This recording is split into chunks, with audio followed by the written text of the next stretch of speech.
Hello friends, आपका स्वागत है एक और नए वीडियो में। तो आज की ये वीडियो बहुत ही ज़्यादा महत्वपूर्ण होने वाले, क्योंकि आज की इस वीडियो में हम हिंदी के जो अति महत्वपूर्ण बहुविकल्पीय प्रश्न हैं वो हम आज की इस वीडियो में देखने वाले हैं। तो जैसा कि आपको पता होगा कि आप लोगों के जो बोर्ड एग्ज़ाम्स हैं वो 22 फरवरी से स्टार्ट हो रहे हैं, तो उसी की दृष्टि से मैं ये वीडियो बना रहा हूँ। और मैंने इस वीडियो में उन प्रश्नों को लिया है जो पिछले साल या और भी कई बार बोर्ड एग्जाम में आ चुके हैं, उन प्रश्नों को मैंने इस वीडियो में लिया है। सो आप लोग इन क्वेश्चन को अच्छे तरीके से तैयार कर लीजिएगा, ताकि जब 22 फरवरी को आपको पेपर होने वाला है उसमें जो है आप अच्छा स्कोर कर पाएँ। तो चलिए आज के हम इस वीडियो को स्टार्ट करते हैं और एक एक करके सभी प्रश्नों को देखते हैं। तो पहला प्रश्न आपकी स्क्रीन पर यह है कि हिंदी का पहला जो है मौलिक उपन्यास वो कौन है। 4 विकल्प आपके दिए हुए हैं। पहला है परीक्षा गुरु, दूसरा है गबन, तीसरा है गोदान, चौथा है निर्मला। तो जैसा कि आपको पता होगा कि 10 नंबर का बहुविकल्पीय प्रश्न आना है, तो मैं इस वीडियो में जो इंपॉर्टेंट वाले बहुविकल्पीय प्रश्न हैं वो बताने वाला हूँ, आपको नोट करते हुए चलना है। तो इसका पहला वाला ऑप्शन करेक्ट हो जाएगा। जो पहला मौलिक उपन्यास है वो कौन है? परीक्षा गुरु है। और कभी कभी पूछता है कि इसके रचनाकार कौन है परीक्षा गुरु के, तो वो लाला श्रीनिवास दास हैं। ये प्रश्न बहुत ही बार परीक्षा में रिपीट हुआ है, तो आपको इसको एकदम अच्छे से नोट डाउन कर लेना है। तो हिंदी का पहला मौलिक उपन्यास कौन है? परीक्षा गुरु है। पहला ऑप्शन बिल्कुल करेक्ट हो जाएगा। चलिए दूसरा प्रश्न ये है कि हिंदी एकांकी का जो जनक है वो किसे माना जाता है? हजारी प्रसाद द्विवेदी, डॉक्टर राम कुमार वर्मा और मैथिली शरण गुप्त, और डी वाला ऑप्शन है वासुदेव शरण अग्रवाल। तो इसका ऑप्शन नंबर बी करेक्ट हो जाएगा। कौन? डॉक्टर राम कुमार वर्मा जी को वो क्या कहा जाता है? हिंदी एकांकी का जो है वो जनक माना जाता है। एकांकी का जनक माना जाता है किसे? डॉक्टर राम कुमार वर्मा जी को। ऑप्शन नंबर बी बिल्कुल करेक्ट हो जाएगा। तो ये हो गया। फिर नेक्स्ट क्वेश्चन ये है, अगला प्रश्न ये है कि क्या भूलूं क्या याद करूं जो है वो किसकी रचना है? क्या भूलूं क्या याद करूं, तो आपको पता ही होगा ये किसकी रचना है? हरिवंश राय बच्चन जी की रचना है। ऑप्शन नंबर सी बिल्कुल करेक्ट हो जाएगा। क्या भूलूं क्या याद करूं किसकी रचना है? हरिवंश राय बच्चन जी की रचना है। आपको इसको नोट डाउन कर लेना है। चलिए अगला प्रश्न ये है कि मेरी असफलताएं जो है वो किसकी रचना है?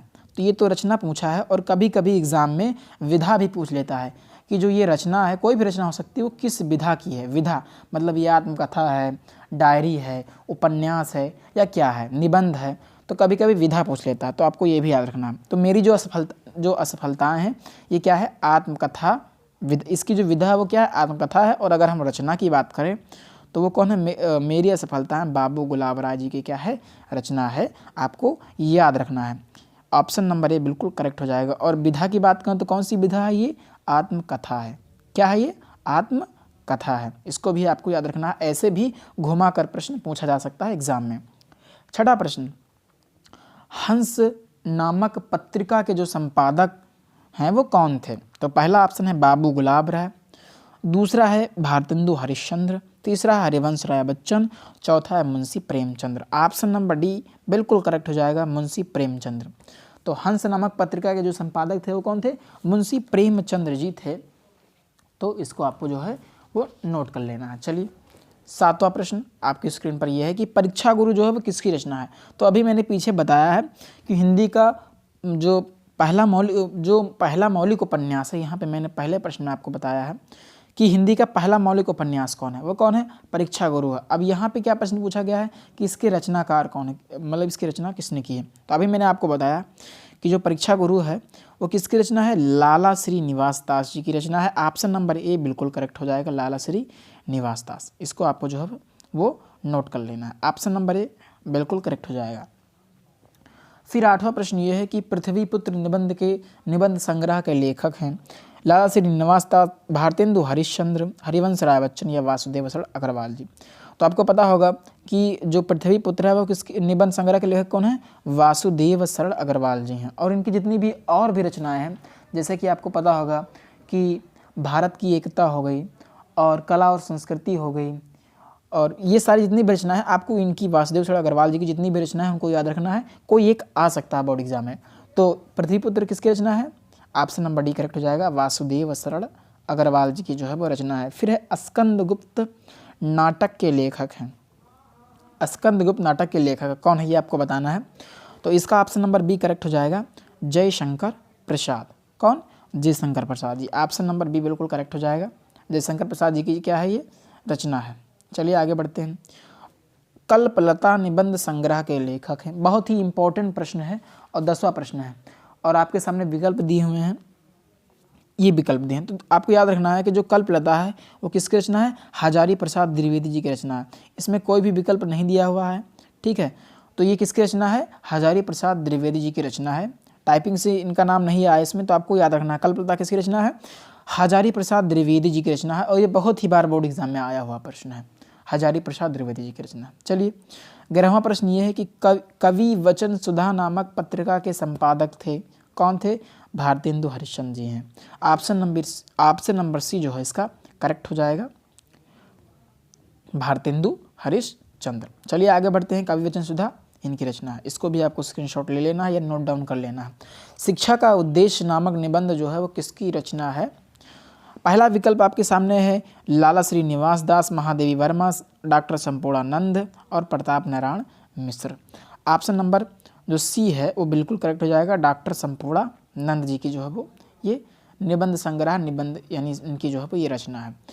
13वां प्रश्न ये है कि भारत की एकता, अभी मैंने पीछे बताया कि वासुदेव सड़ अग्रवाल जी की जितनी भी रचनाएं आपको याद कर लेनी है और भी जो आपके पाठ्यक्रम में हैं सभी की रचनाएं आपको याद होनी चाहिए, प्रश्न वहाँ से आता ही आता है बोर्ड एग्जाम में। तो इसका जो राइट आंसर जाएगा वो जाएगा ऑप्शन नंबर ए के साथ Vasudev Sarad Agrawal, Vasudev Sarad Agrawal. Option number A बिल्कुल करेक्ट हो जाएगा। भारत की एकता जो है उसके लेखक हैं वासुदेव सरड़ अग्रवाल जी। चलिए अगला प्रश्न ये है कि कला और संस्कृति के लेखक कौन हैं? तो कला और संस्कृति भी इन्हीं की रचनाएं हैं, इन्हीं की रचना है, वासुदेव सरड़ अग्रवाल जी की ही रचना है। तो ऑप्शन नंबर ए इसका बिल्कुल करेक्ट हो जाएगा। तो मैंने 3 रचनाएं इनकी बता चुका हूँ, एक पृथ्वीपुत्र, कला और संस्कृति और भारत की एकता। चलिए तो आपको याद रखना है ऐसे ही। इंदुमती कहानी के लेखक कौन है? Kishori Lal Goswami. Option number B correct हो जाएगा, किशोरी लाल गोस्वामी। तो इसको भी आपको याद कर लेना है। फिर 16वां प्रश्न ये है कि बाणभट्ट की आत्मकथा किसकी रचना है? बाणभट्ट की आत्मकथा आचार्य हजारी प्रसाद द्विवेदी जी की जो है वो रचना है। किसकी है? आचार्य हजारी प्रसाद द्विवेदी जी की रचना है। 17वां प्रश्न ये है कि विचार प्रवाह के लेखक कौन है? तो विचार प्रवाह किसकी रचना है? जो विचार प्रवाह है वो हजारी प्रसाद द्विवेदी जी की क्या है? रचना है। विचार प्रवाह हो गया, विचार और वितर्क हो गया, कुटज हो गया, अशोक के फूल हो गए, ये सभी जो हैं किसकी रचना है? आचार्य हजारी प्रसाद द्विवेदी जी की जो है रचना है। ऑप्शन नंबर डी जो है बिल्कुल करेक्ट हो जाएगा, ऑप्शन नंबर डी बिल्कुल करेक्ट हो जाएगा। चलिए 18वां प्रश्न है कुटज निबंध संग्रह के लेखक कौन है? वो भी अभी मैंने आपको बताया हजारी प्रसाद द्विवेदी जी हैं। चलिए फिर आनंद कंदामनी जो है पत्रिका का संपादन करते थे, तो Badri Narayan Chaudhary Premghan. Option number D इसका जो है वो करेक्ट हो जाएगा। 20वां प्रश्न ये है कि ब्राह्मण पत्रिका के जो संपादक थे वो कौन थे? तो ब्राह्मण पत्रिका के संपादक कौन थे? प्रताप नारायण मिश्र जी थे। ऑप्शन नंबर बी करेक्ट हो जाएगा, प्रताप नारायण मिश्र। तो ये हमने 20 प्रश्न कर लिए और हम आगे बढ़ते हैं और 5 प्रश्नों को देख लेते हैं। जैसा कि मैंने आपको बताया कि इस वीडियो में 25 प्रश्नों को जो है वो आपको बताऊंगा और अगली जो वीडियो आएगी उसमें कैसे आपको गद्यांश लिखना है, गद्यांश में कैसे आपको प्रश्नों का जवाब देना है, पद्यांश में कैसे प्रश्नों को आपको जवाब देना है, आपको पत्र लेखन कैसे लिखना है, निबंध कैसे लिखना है, मैं सब कुछ अगले वीडियो में आपको बताऊँगा। और संस्कृत में जितने महत्वपूर्ण प्रश्न है वो भी मैं आपको अगले वीडियो में बताऊँगा, तो आपको उस वीडियो को अभी देख कर ही जाना है। चलिए 21वां प्रश्न ये है कि हिंदी प्रदीप के संपादक थे, तो वो थे Balkrishna Bhatt. Option number C बिल्कुल करेक्ट हो जाएगा, बालकृष्ण भट्ट। और 22वां प्रश्न यह है कि क्या भूलूं क्या याद करूं किस विधा की रचना है? अगर पूछता है इसके लेखक या रचनाकार कौन है, तो हरिवंश राय बच्चन जी हैं। और अगर हम बात करें विधा की, तो ये आत्मकथा विधा की रचना है, यानी ये आत्मकथा है हरिवंश राय बच्चन जी की। ऑप्शन नंबर जो पहला है वो करेक्ट हो जाएगा। चलिए 23वां प्रश्न ये है कि मेरी असफलताएं किस विधा की रचना? ये भी आत्मकथा ही है। और अगर बात करें कि इसकी रचना किसने की थी, तो बाबू गुलाब राय, बाबू गुलाब राय, ये भी आपको जो है वो याद रखना है, बाबू गुलाब राय। चलिए 24वां प्रश्न ये है कि सरदार पूर सिंह जो है वो किस युग के लेखक हैं? तो द्विवेदी युग के लेखक हैं। ऑप्शन नंबर बी जो है वो बिल्कुल करेक्ट हो जाएगा, द्विवेदी युग। और अगर हम बात करें 25वें प्रश्न की, अंतिम प्रश्न की, तो अशोक के फूल किसकी रचना है? तो मैंने इसको पीछे बताया है कि जितने भी आपके पाठ्यक्रम में उनको आपको याद रखना। एक प्रश्न बिल्कुल कंफर्म है कि हर एक लेखक से आना ही आना है। तो ये हो जाएगा ऑप्शन नंबर इसका सी करेक्ट हो जाएगा, आचार्य हजारी प्रसाद द्विवेदी। तो ये मैंने 25 जो वेरी वेरी इंपॉर्टेंट क्वेश्चन है 25 उनको मैंने आपको बताया। तो इन सभी प्रश्नों को आपको अच्छे तरीके से नोट कर लेना है, इनको पढ़कर जाना है 22 फरवरी को, और बिल्कुल पक्का है, गारंटेड है कि प्रश्न जो है यहाँ से आएंगे ही आएंगे। तो आपको इन सभी प्रश्नों को नोट कर लेना है। ये प्रश्न बोर्ड एग्जाम की दृष्टि से बहुत ही ज़्यादा महत्वपूर्ण है। तो मैं सभी प्रश्नों को स्क्रॉल करते हुए आपको दिखा रहा हूँ, आपको उनके स्क्रीनशॉट ले लेना है और नोट डाउन कर लेना है। तो आशा करता हूँ कि आपको ये वीडियो पसंद आएगा। वीडियो पसंद आया तो वीडियो को लाइक करें, चैनल पर नए हैं तो चैनल को सब्सक्राइब ज़रूर करें, और वीडियो को देखने के लिए बहुत बहुत धन्यवाद।